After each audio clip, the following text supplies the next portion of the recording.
예, 시편 66편은 어떻게 보면은 이스라엘 백성들이 그 홍해를 건넜던 때가 있었고요. 그리고 요단강을 건넜던 때가 있었습니다. 아십니까? 홍해를 건넜을 때의 지도자는 모세였고요. 요단강을 건넜을 때의 지도자는 여호수아였습니다. 근데 그 두 상황이 비슷해 보이지만은 조금 다릅니다.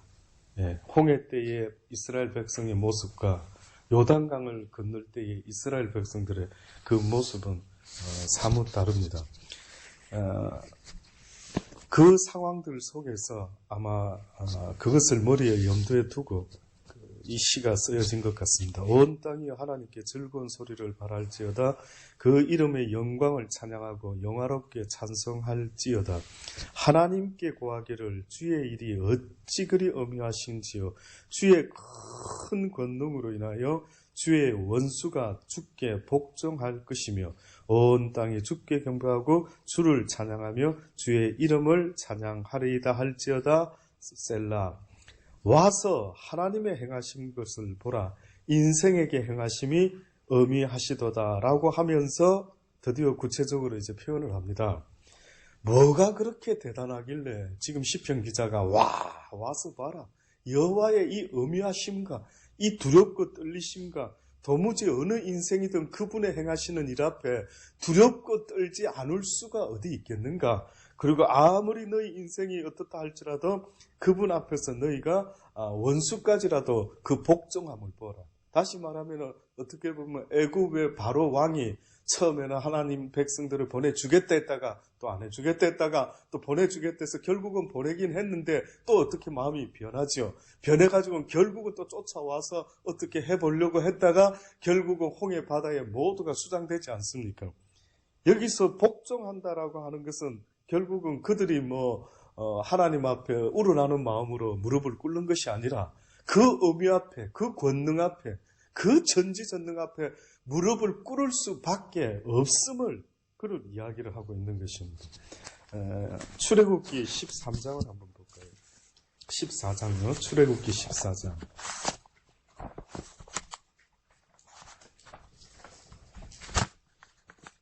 출애굽기 14장입니다.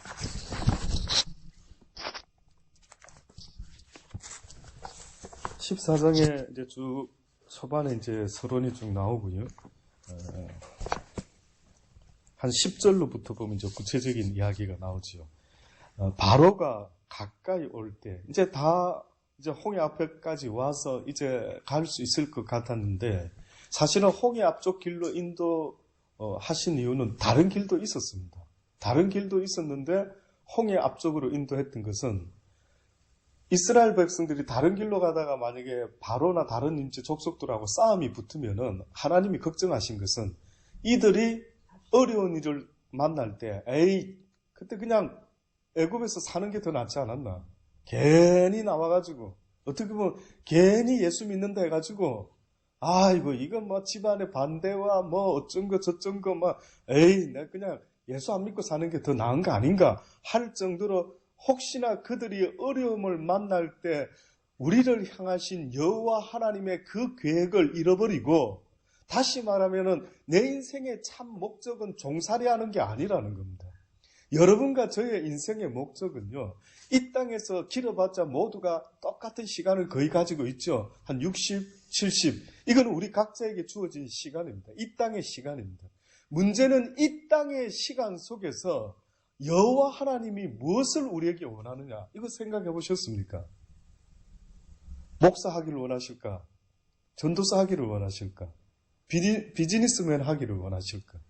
여러분 혹시 모든 인생에게 주어졌을 때 하나님이 뭘 하기를 원할까? 어떤 종류의 직업을 원하시는 것이 아니라 하나님은 딱 한 가지를 원하시죠. 뭔지 아십니까?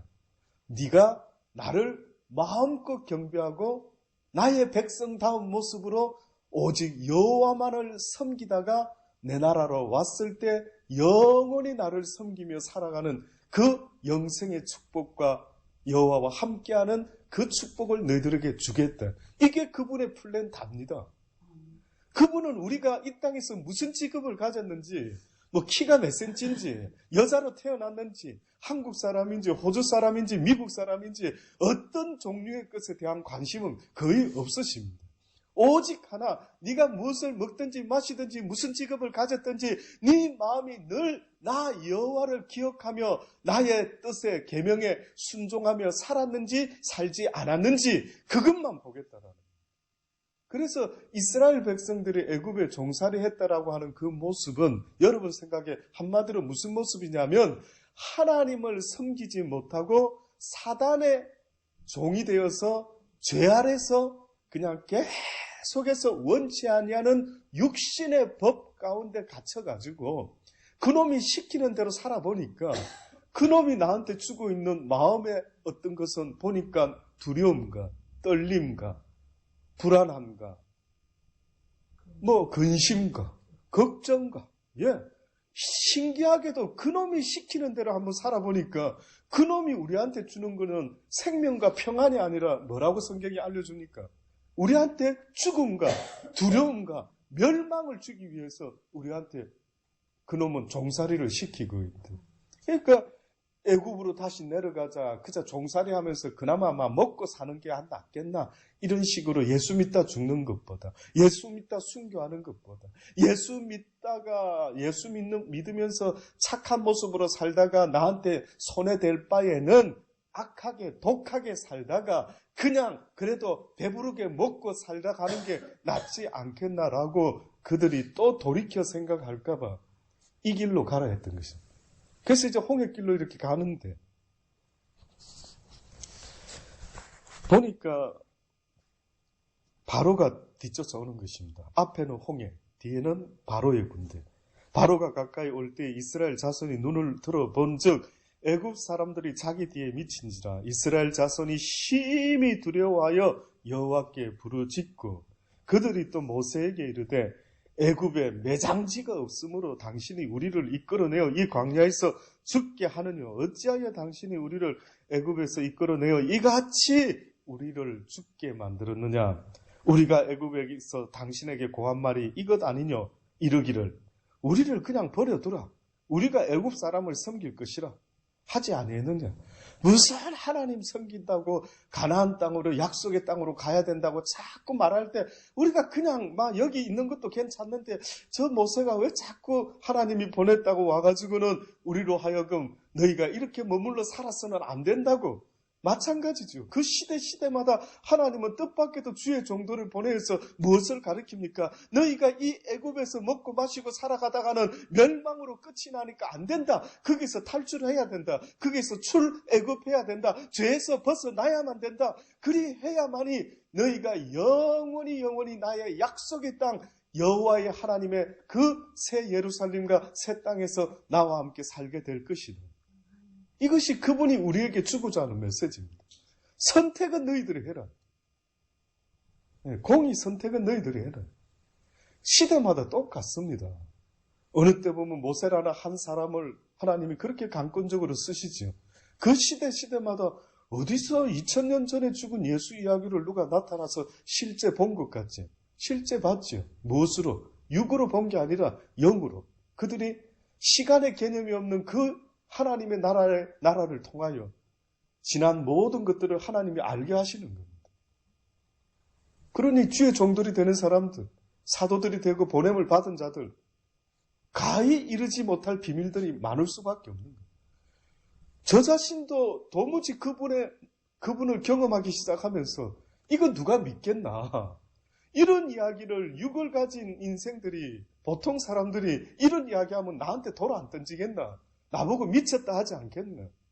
그러나 택함을 받고 부름을 받은 자는 살아가는 날 동안 그걸 위하여 어쩔 수 없이 부득불 그 일을 할 수밖에 없는 자들이 그 시대마다 이 시대까지 있어지고 있는 겁니다. 그게 없으면 누가 하나님을 알 수 있습니까? 그런 일이 없이는 누가 여호와를 알 자가 있느냐? 여호와의 계시가 없이는 여호와가 지금 무엇을 원하고 계시는지 어떻게 알 수가 있겠느냐? 그러니 하나님께서는 그의 종도를 통해서 죄의 종노릇하는 이스라엘 백성을 출애굽시키신 것 같이 그렇게 이끌어내시고 계시는 겁니다. 그랬더니만은 그들이 시작은 좋았는데, 결심은 잘했는데, 예수 믿으려고. 근데 어려움이 탁 생기니까 대번에 불평과 불만의 그 모습이 딱 오히려 예수 믿기 전에 그때가 납니다. 그때 속 편하게 그냥 무슨 짓을 하더라도 돈만 많았으면 오히려 그때는 배나 불렀지. 지금은 예수 믿고 나서 내가 얻은 게 뭐야? 교회 다닌다라는 게 무슨 변화가 있는 거야, 내 인생에. 이런 일들이 나오죠. 그러니 우리가 애굽 사람을 섬길 것이라 하지 아니하더뇨. 애굽 사람을 섬기는 것이 광야에서 죽는 것보다 낫겠다. 모세가 백성에게 말합니다. 너희는 두려워 말고 제발 가만히 서서 여호와께서 오늘날 너희를 위하여 행하시는 구원을 보라. 너희가 오늘 본 애굽 사람은 또다시 영원히 보지 못하게 될 것이라. 여호와께서 너희를 위하여 싸우시리니 너희는 가만히 있을지어다. 너희는 가만히 있을지어라는 이 표현은요, 저는 오히려 너무나 의미 있는 말입니다. 믿음이라고 하는 그 단어 뜻이 바로 이 뜻입니다. 내가 여호와를 믿는다, 예수님을 믿는다는 것은 그 순간부터 나는 가만히 있어야 되는 겁니다. 내가 움직이면 여호와는 움직일 수가 없는 겁니다. 내 마음이 자꾸만 앞서가지고 사람을 찾아다니고 기도는 해놓고 또 막 인간을 찾아다니고 어쩔까 저쩔까 이러고 있으면은요, 죄송한데 그것은 믿음이라 말할 수가 없는 겁니다. 진짜로 믿는 것은 가만히 너는 그 순간부터 내게 맡겼다면 가만히 있으래. 우리가 비즈니스 할 때도 남편과 아내가 무슨 일 할 때도 나누어 갑니다. 그러면 집안 살림 일은 누가 주로 맡아서 합니까? 아내가. 남편이 잔소리할 때가 있습니까? 없습니까? 기분이 어떻습니까? 안 좋죠? 그 왜 그렇습니까? 내 일이 그냥 나한테 맡기면 대체 알아서 내가 할 건데 뭘 냄비를 사이즈가 마음에 안 든다, 어떻다 저떻다, 우리 가끔 그런 이야기 하긴 하지 않습니까? 근데 가만히 보면 그 분야는 남편의 입장에서는 내 분야는 아니죠. 왜? 요리를 하는 아내가 이게 좋다는데 내가 할 것도 아니면서 만약에 무슨 냄비가 이런 걸 샀어, 어쩌고 저쩌고, 사실은 그건 조금 오버하는 게 있죠. 알게 모르게. 물론 권면은 해보지만 이런 것처럼 어떻게 보면은요, 내가 하나님을 믿는다 할 때는 그냥 다 맡겨버려야 되지. 뭐를 자꾸만 이런 식으로 하시지 않을까? 저런 식으로. 왜 우리의 생각이 들어가느냐? 네 생각과 내 생각은 다르다. 네 계획과 내 계획은 다르다. 너의 능력과 나의 능력도 다르기 때문에 너는 그냥 나에게 맡겼으면 그 순간부터 아무 생각을 하지 말아라 하시더라고요. 어느 날 저에게 깨닫게 하시는 아버지께서 믿음에 대해서 깨닫게 하시면서 뭐라고 이야기하셨냐면, 너희들이 지금 이 순간에 순종하지 못하는 근본적인 이유가 있단다. 그건 뭐냐 하면은 너희가 현실에 일어나는 어떤 일을 통해서 일이 이렇게 되는 것 보니까 앞으로 이렇게 되겠지라고 생각하는 너희들의 앞선 생각이 나의 뜻을 날마다 가로막고 있구나. 네가 이렇게 되겠지라는 그 기대가 있는 순간에 그쪽으로 계속 마음을 두게 된다. 이거는 하나님의 뜻이 아니겠지. 아마 이렇게 되는 거 아닐까? 이러면서 그 순간에 하나님의 뜻에 순종하지 못한다. 아브라함이 하나님의 말씀을 들었을 때에 그가 순종했던 모습을 성경이 뭐라고 말하는 줄 아십니까? 그가 갈 바를 알지 못했다. 갈 바를 감 잡았다? 아니, 감을 못 잡은 겁니다. 다시 말하면 가나안이라는 곳은 알았는데, 왜? 그 아버지 데라가 그렇게 출발을 했기 때문에 대충 가나안은 어디론가 간다라는 걸 알았어요. 가보지는 않았지만, 그쵸? 그 가보지는 않았지만 가나안이라는 목적지는 알았는데 그 여정은 알 길이 있었을까요? 몰랐어요. 몰랐던 겁니다. 어느 코스로 해서 어떤 길로 가서 어디서 묵고 몇 박 며칠이 걸리고 그게 대해서는 알 길이 없는 겁니다. 그러니 우리가 하나님의 나라에까지 간다라고 소망을 두고 사는 날 동안 내 인생이 어떤 식으로 이끌림을 받다가 그분 앞에 가게 될지는 내 인생도 내가 모른다. 그러니 아버지가 뭐랍니까? 내가 너를 인도하리라. 내가 너의 목자가 되어서 너를 푸른 초장에 쉴 만한 물가로 너를 인도하겠다라. 그러면 인도한다라고 할 때에 우리는 따라만 가면 되지요. 양이 만약에 주인이 목자가 따라와라 하고 양을 몰아서 나갈 때에 양은 주로 뭘 듣고 따라간답니까? 목자의 음성만 듣습니다. 근데 양이 만약에 눈이 좋아가지고요.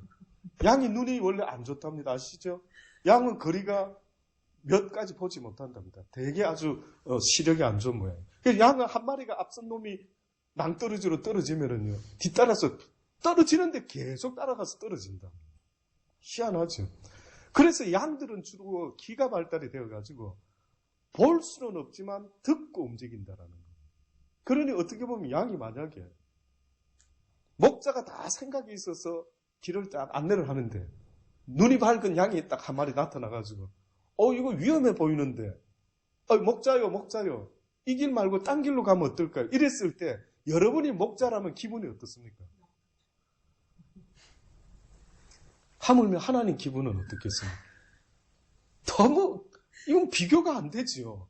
세상을 만드신 분, 인생의 길을 아시는 분, 왜 인생을 만드시고 어떻게 인도할 걸 처음과 끝을 다 아시는 그분 앞에 무엇을 의견을 낸다라는 자체가 저는요, 어느 때는 욥의 말이 맞는 것 같습니다. 다만 내 입술을 가릴 뿐.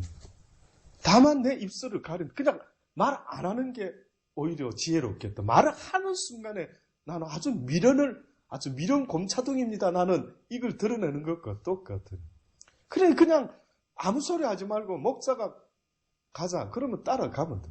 어렸을 때 우리가 아이들을 키울 때도 어디로 데리고 가면 그냥 따라오면 되죠.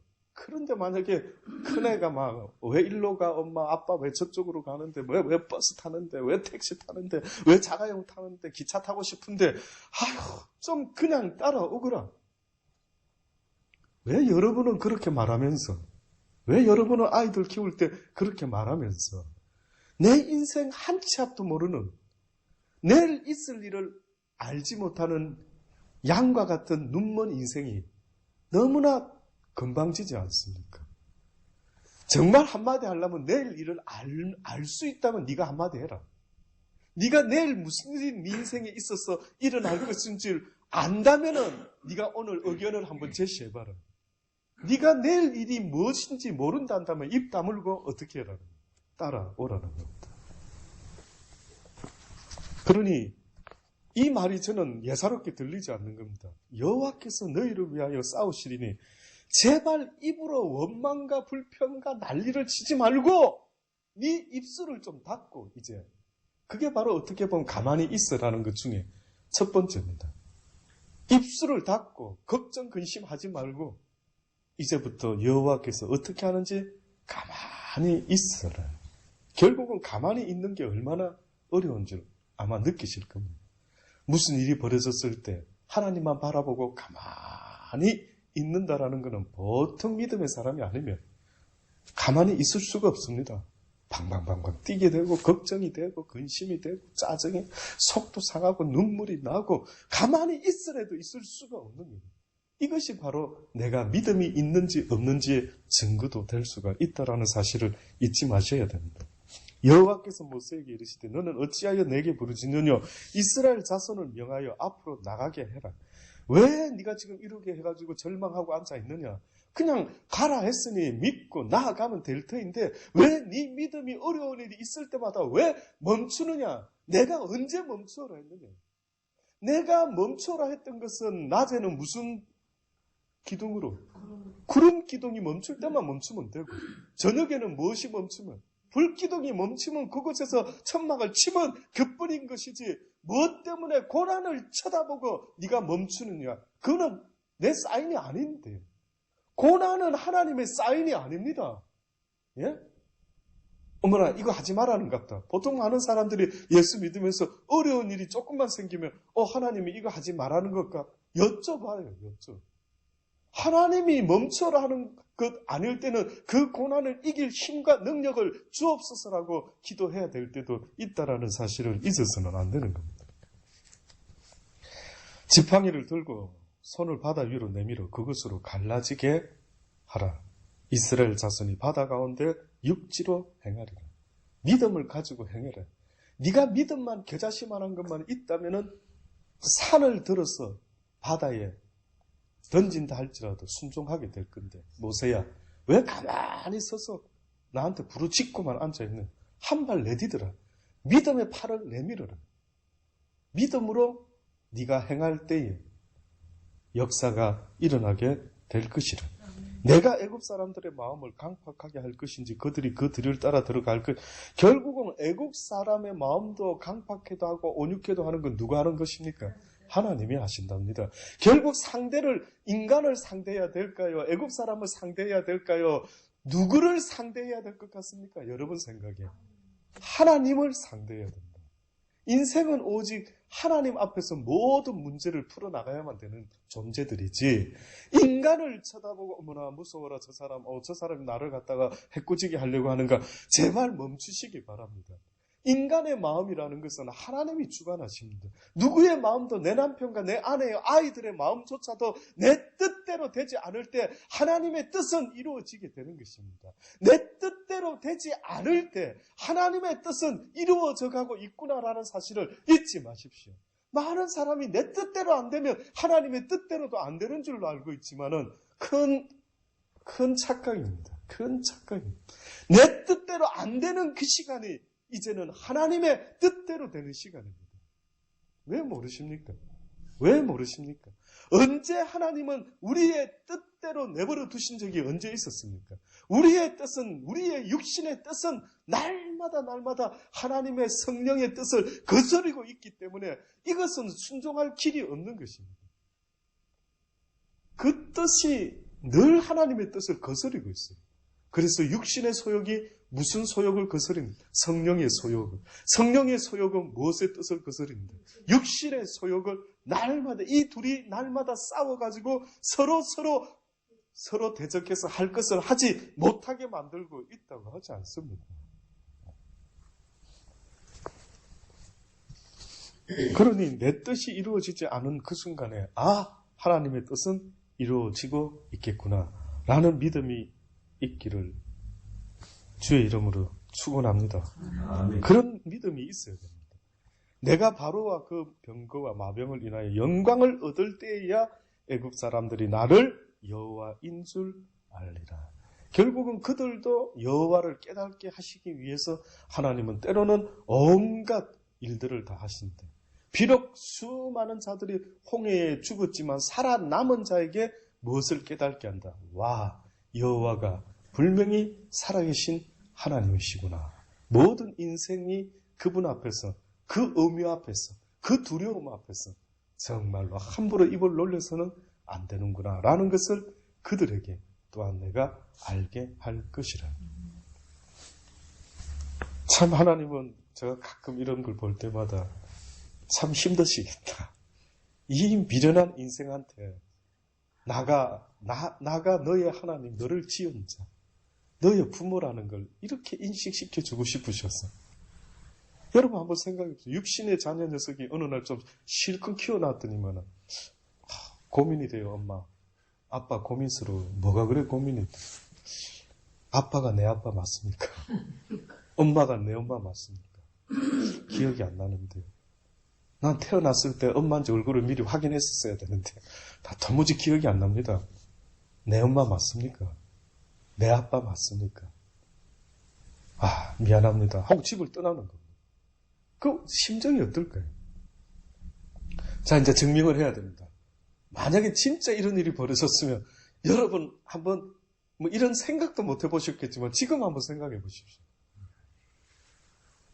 딸이 갑자기 진짜 내 엄마 맞습니까? 병원에서 바뀐 거 아닙니까? 이러면서 그래. 자, 그러면 엄마 입장에 어떻게 하면 됩니까? 어떻게 네가 내 딸이라고 그러면 어떻게 말할 것 같습니까? 의심하는 자녀가 생겼을 때. 죽이 쁩니까? 네, 요즘 같으면 네가 어째 그래 믿지 못하노? 가자, 병원에 가보자. 해서 유전자 검사를. 근데 이제 만약에 그러지 못할 때는 일단 이야기를 하겠죠. 야, 닮았지 않나, 니하고 내하고. 가장 기본이 그걸 겁니다. 근데, 물론 딱 닮았으면 붕어빵이면 더할 말이 없는데, 사실은 다 붕어빵은 아니지 않습니까? 다 보면 오히려 옆집 아저씨하고 더 닮은 것 같고, 조금 니보다 탤런트 누가 더 닮은 것 같고, 뭔가 좀 그런 걸로는 갖다 대기가 어렵단 말이죠. 그래서 막 온갖 부모가 진짜, 저는 그 심정이 들더라고요. 과학이 발달됐다면 진짜 쫙 해서 유전자 따는데, 그 하나님이 어떻게 보면은, 내가 너의 하나님이다. 내가 너를 지은 자라. 이거를 좀 증명하고 싶은데, 도무지 믿지를 못하고 있는 이내 인생이 꼭 그런 것 같더라고요.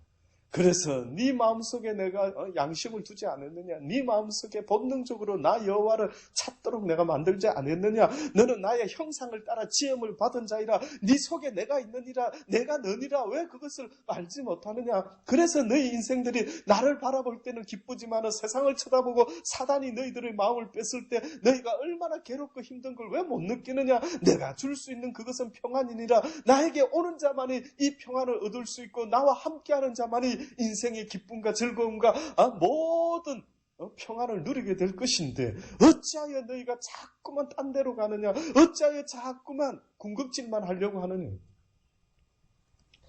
참 인격과 인품만 없다면, 자유의지만 없다면 아주 막 몽둥이를 들어서라도 한번 그걸 움직이고 싶겠지만은, 참 그 하나님이 그렇게 못하는 이유가 뭔지 아십니까? 애를 써보시지만 궁극적인 것은 우리 속에 자유의지가 있기 때문입니다. 여러분은 자녀를 키울 때 자녀가요, 엄마 아빠의 관계 속에 뭐 말 안 들을 때 두들겨 패고 해가지고 아이들이 엄마 아빠를 아주 공포의 대상으로, 어머나 무서워라, 어머나 이래가지고는 막 꼼짝 못하고 움직일 때 흐뭇하십니까? 요거 초반에 내가 잘 때려잡길 잘했지. 요거 엄마 아빠 말을 딱, 엄마 아빠 말에 복종하는 건 좋은데 더 원하는 건 복종이 아니라 뭡니까? 순종이죠. 자발적으로 우러날 때에 그 효도를 받을 때 부모는 자식 낳은 기쁨이 갑절이나 더하는 것입니다. 하나님은 지금도 강권적으로 하실 수도 있는데 여러 가지 고난과 어려움을 통해서 네 스스로 나 여호와를 인정하고 내게 나오기를 내가 원한다라고 하십니다. 이렇게 홍해 사건이 있었던 것입니다. 모세가 바다 위로 드디어 손을 내밀어 여호와께서 큰 동풍으로 밤새도록 바닷물을 물러가게 하시니 물이 갈라져 바다가 마른 땅이 된지라. 이스라엘 자손이 바다 가운데 육지로 행하고 그 물은 그들의 좌우에 벽이 되니 애굽 사람들과 바로의 말들 병거들과 그 마병들이 다 그 뒤로 쫓아 바다 가운데로 들어오는지라. 새벽에 여호와께서 불구름 기둥 가운데서 애굽 군대를 보시고 그 군대를 어지럽게 하시며 그 병거의 바퀴가 막 바닷가에서 안에서 막 물속에서 벗겨져 달리기에 극난하게 하시니 애굽 사람들이 가로되 이스라엘 앞에서 우리가 도망하자. 도무지 안 되겠다. 뒤돌아가자. 여호와가 그들을 위하여 싸워 애굽 사람들을 치는도다. 결국 이런 일들 통해서 그 원수들도 하나님의 음유하심을 보게 되었다라고 지금 말하고 있는 것입니다. 여호수아 3장을 보십니다. 여호수아 3장.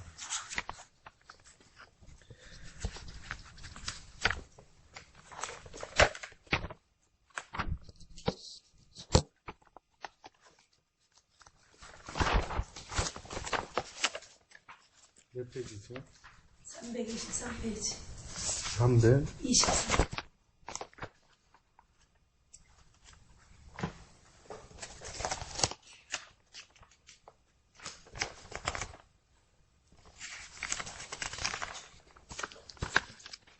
예, 여호수아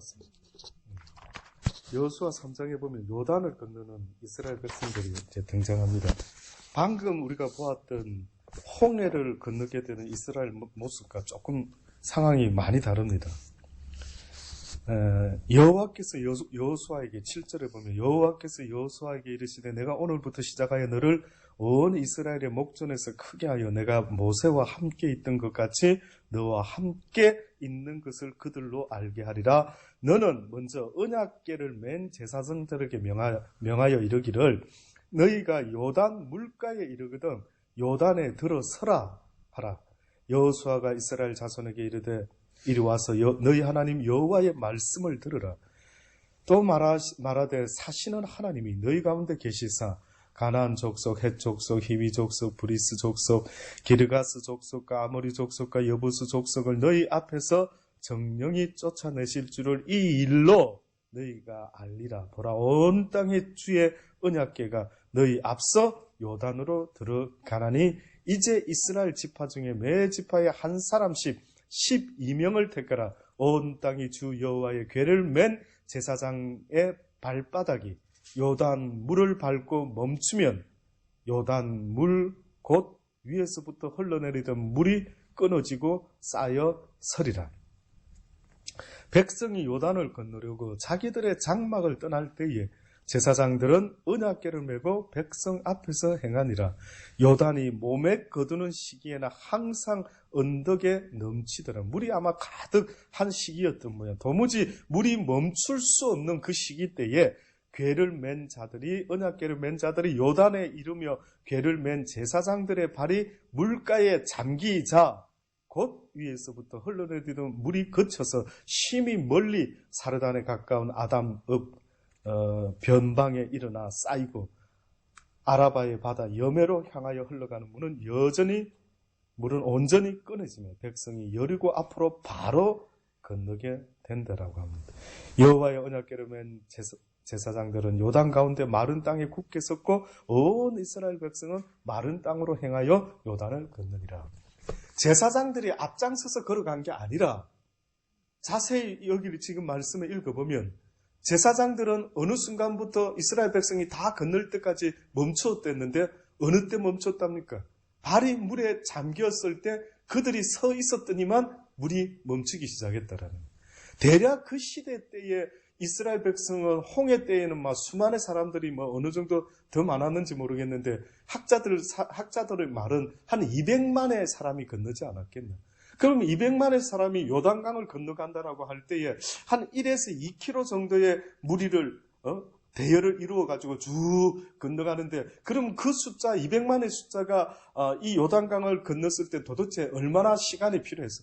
어떤 믿지 않는 자들이 옛날에 한번 요단강이 물이 멈춘 적이 있는데 근데 자연 발생적인 어떤 일이 생겨가지고 뭐 한 몇 시간 멈춘 적이 있다. 그때도 그런 식으로 아마 됐겠지. 뭐 이렇게 하나님의 그 역사심을 엉뚱하게 자연적인 현상으로 막 설명을 하려고 하는 사람. 그렇게 설명이 될 것 같으면 갑자기 중간에라도 물이 넘칠 수 있단 말이에요. 그런데 지금 하나님의 사람들이, 학자들이 말하는 것은 그렇게 긴 행렬들이, 200만의 행렬들이 길을 건너게 될 때에 이들이 다 건널 때까지 걸린 시간이 반나절 이상은 되었다.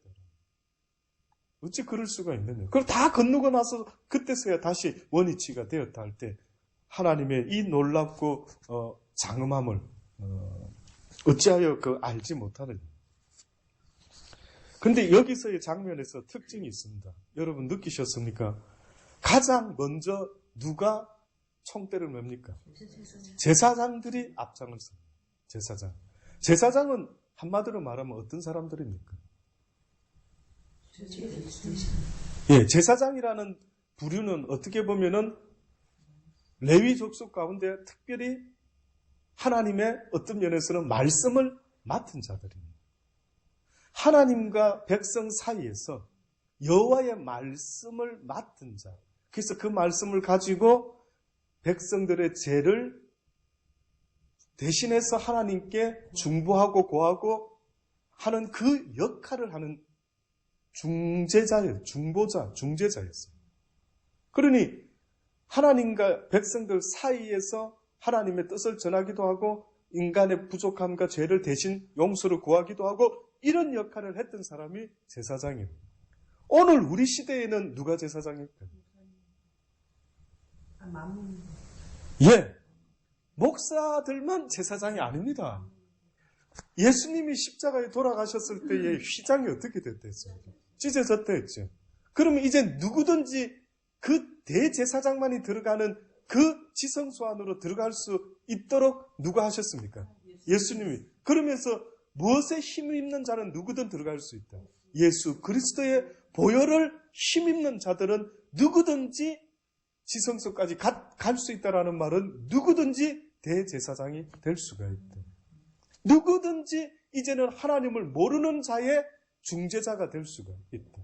그러니 오늘 우리 시대에 하나님을 믿는 자, 말씀을 맡은 자, 깨달은 자, 이 모든 사람은 하나님과 세상 사람들 앞에서 제사장의 역할이 됩니다.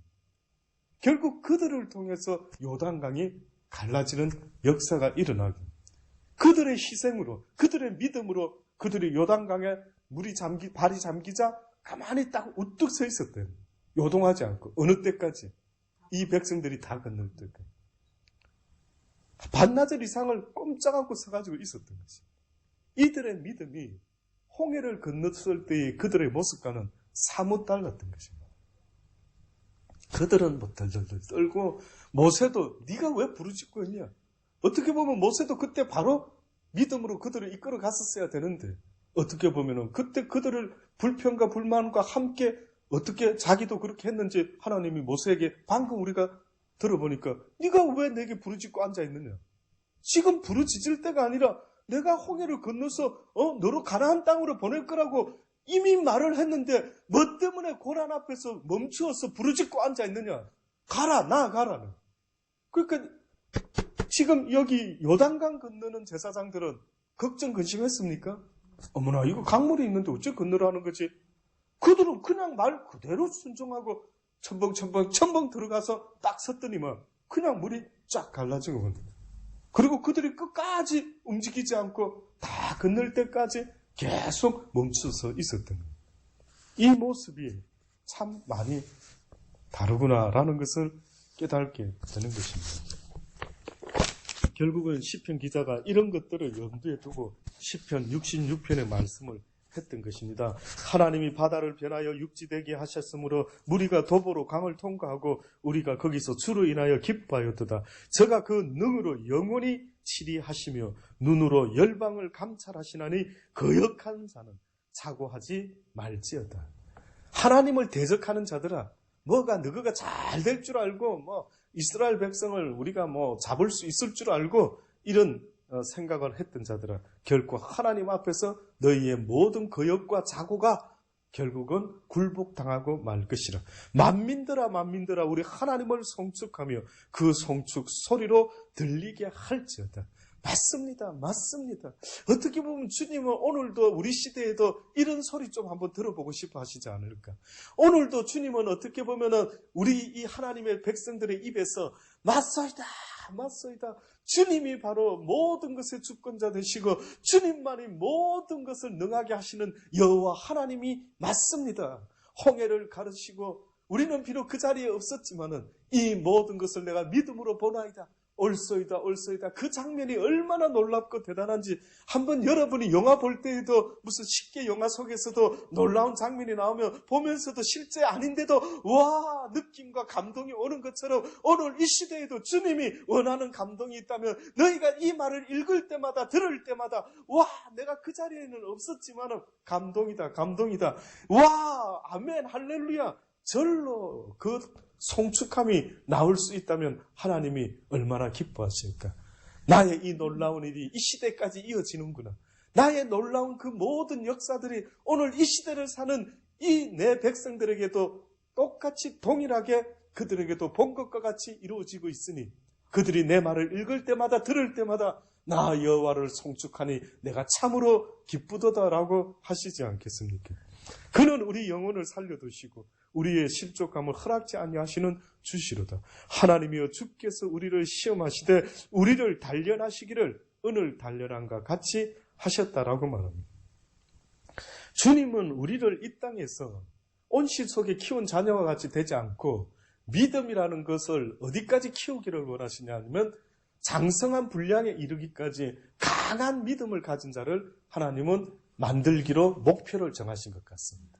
다시 말하면 우리 자녀를 키울 때 아이가 온실 속의 아이처럼 그저 약한 아이로 키우지 않고 이 세상에서 어떤 어려움과 환난 속에도 쓰러지고 넘어지고 좌절하지 않는 아이로 키우려고 하는 것처럼 하나님도 나 여호와를 향하는 그 간절한 믿음의 모습이 결단코 어린아이와 같은 모습이 되지 않기를 원하고 계시는 겁니다. 어떤 환경 속에서도 주만 바라보는 담대한 믿음을 가진 자의 모습이 하나님은 되게 할 때까지 우리를 단련하시고 시험하시는데 오늘 단련함 같이 하신다는, 우리를 끌어 그물에 들게 하시며 어려운 짐을 우리 허리에 두셨으며 사람들로 우리 머리 위로 타고 가게 하셨나이다. 우리가 불과 물을 통행하였더니 주께서 우리를 끌어내사 풍부한 곳에 들이셨나이다. 이렇게 우리 인생을 고난스럽게 때로는 이해되지 않게 그물을 치시고 그 인간 그물을 들게 하시고 어려운 짐을 우리 허리에 두시고 사람들로 우리 머리 위로 타고 가게 하셨나이다. 불과 물을 통행하게 하셨나이다. 내가 번제를 가지고 주의 집에 들어가서 나의 서원을 갚으리니 이는 내 입술이 바란 것이요 내 환난 때에 내 입술이 말한 것이라. 뭡니까? 내가 이제 주라고 고백했으니 이제는 이 약속을 지키겠나이다. 정말 내가 주라고 말한다고 했다면은 이 입술의 서원을 지키겠다. 내 자식 바칠게요. 목회자 만들게요. 이것만이 서원이 아니라는 겁니다. 주는 나의 주 나의 하나님이라 이 말이 서원이라는 겁니다. 네가 나를 주라고 고백했으니 서원했으니 이제는 그 증거로 지금 이 시편 기자는 내가 여호와의 전에 찾아가서 여호와 앞에 번제를 드리겠다라고 말하지 않습니까? 그래서 내가 예배를 드리는 겁니다. 그래서 내가 나와서 기도하고 오늘 이 시간에도 정오의 기도, 비록 피곤하고 힘들고 했지만 그래도 이 시간에 딴 데 있는 것보다 주의 전을 사모해서 나올 수 있도록 하나님의 은혜 가운데 나오게 된 것 아니겠습니까? 내 입술이 바랄 것이요 내 환난 때에 내 입술이 말한 것이라. 내가 어려울 때 주는 나의 주 나의 하나님 나의 목자라고 고백한 것처럼 내가 수양의 향기와 함께 살찐 것으로 주께 번제를 드리며 숫소와 염소를 드리리이다 셀라. 하나님을 두려워하는 너희들아 다 와서 들으라. 하나님이 내 영혼을 위하여 행하신 일을 내가 선포하리라. 다윗이 홍해 있을 때 잊지도 안 해놓고 그때 그것을 잊지도 안 해놓고 지금 뭐라고 말합니까?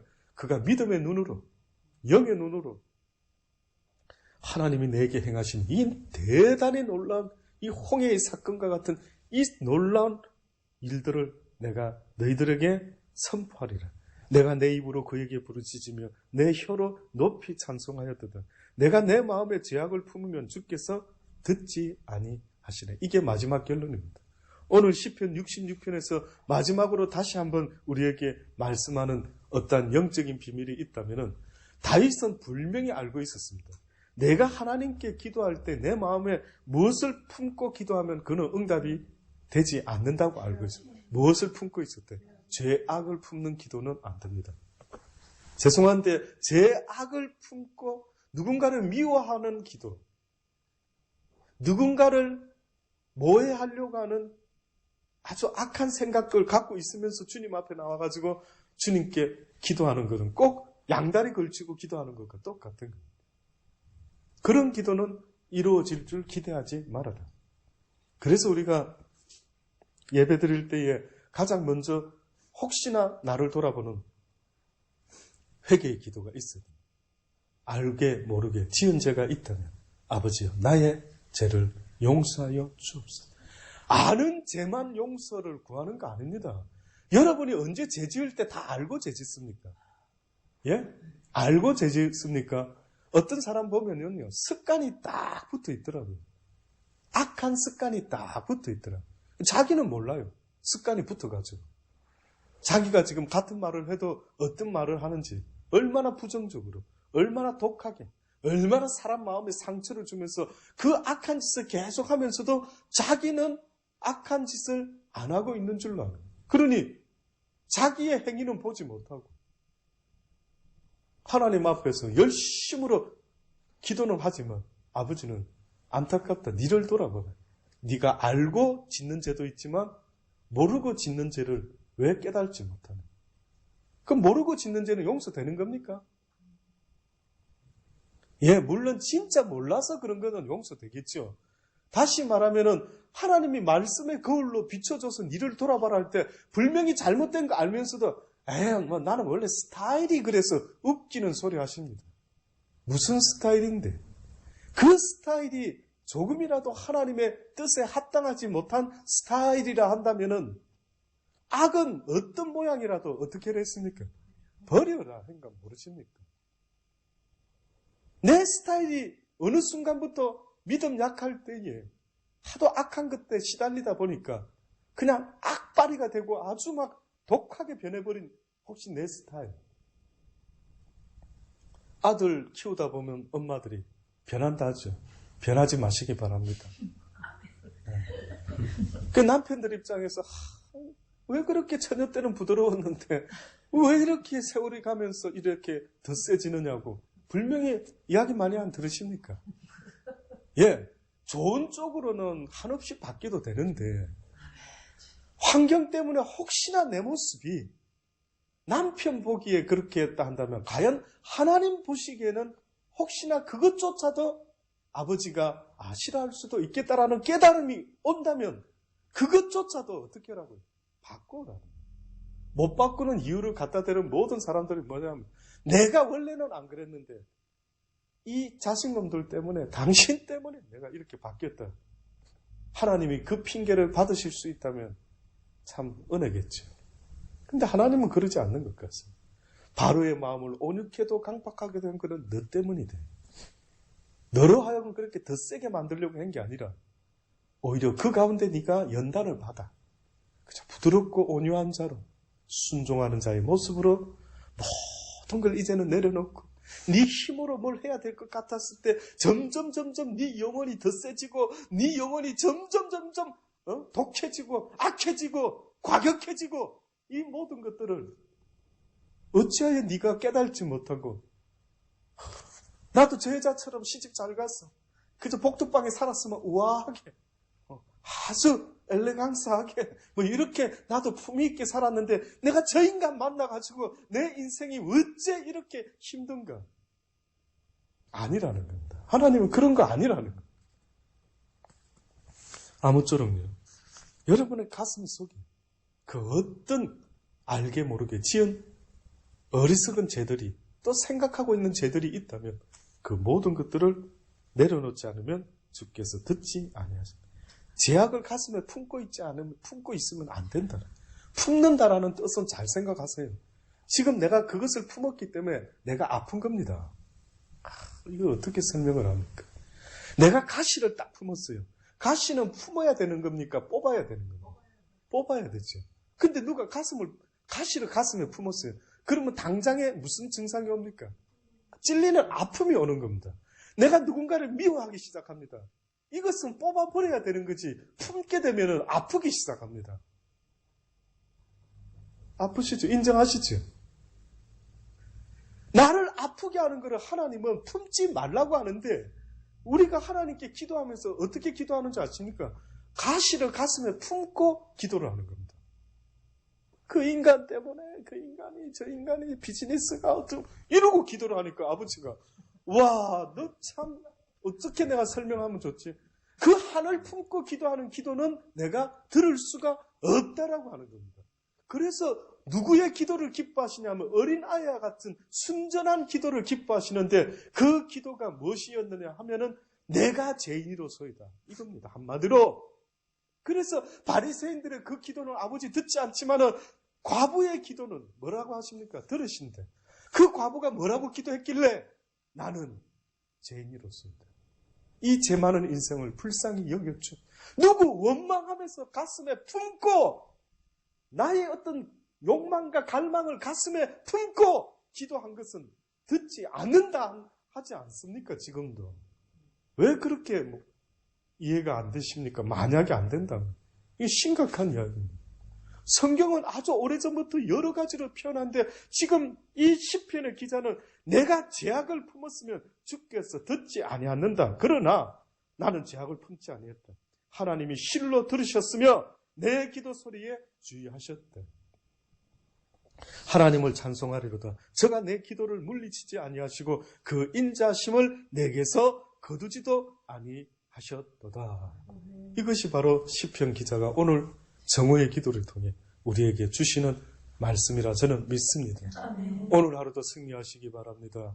오늘 하루도 이 하나님의 말씀을 인하여 여러분이 힘을 내고 혹시나 내 가슴에 지금 뭘 품고 있는지, 원한을 품었는지, 절망을 품었는지, 가난 때문에 속상함을, 열등감을 품었는지, 뭘 품고 하나님 앞에 나와가지고 그 한 맺힌 기도를 혹시나 불의한 재판관 앞에서 자기의 원수를 갚아달라고 기도했던 그 간절한 기도를 혹시나 하고 있지는 않는지, 하나님이 뭐라 말씀합니까? 내가 이 땅에 다시 올 때 믿음 있는 자를 보겠느냐라고 하신 것처럼 저는 여러분의 기도가 믿음 있는 자의 기도가 되기를 바랍니다.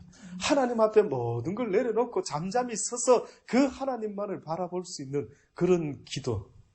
주여, 나는 죄인으로서이다. 나는 뭘 구할 자격도 없습니다.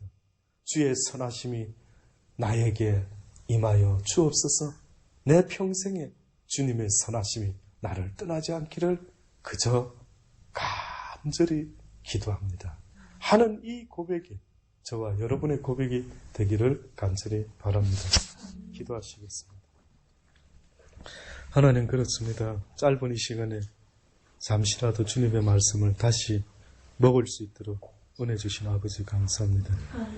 이 이야기를 들었으니 이제는 깨닫고 잊어먹는 자가 아니라 이 말씀을 행하는 자들이 다 되게 하여 주옵소서. 아직도 이 하나님의 뜻을 모르는 백성들이 있다면 그들에게도 또한 우리가 증거할 수 있도록 아버지 전도의 문을 열어 주옵소서. 우리 인생이 길어야 강건하며 또한 60, 70의 인생을 산다고 하셨습니다. 하나님, 이 짧은 시간 안에 마땅히 행할 것들을 행하게 하시고 마땅히 알아야 될 것들을 배우게 하셔서 다른 걸 품지 말고 주의 말씀을 품고 살아가게 하여 주옵소서. 주의 그 말씀의 결론인 사랑을 가슴에 품고 하나님을 사랑하며 이웃을 사랑하며 살아가는 이 땅에서부터의 천국의 삶을 우리 모두가 살아가게 하여 주옵소서. 예수님의 이름으로 감사하며 기도드리옵나이다. 아멘.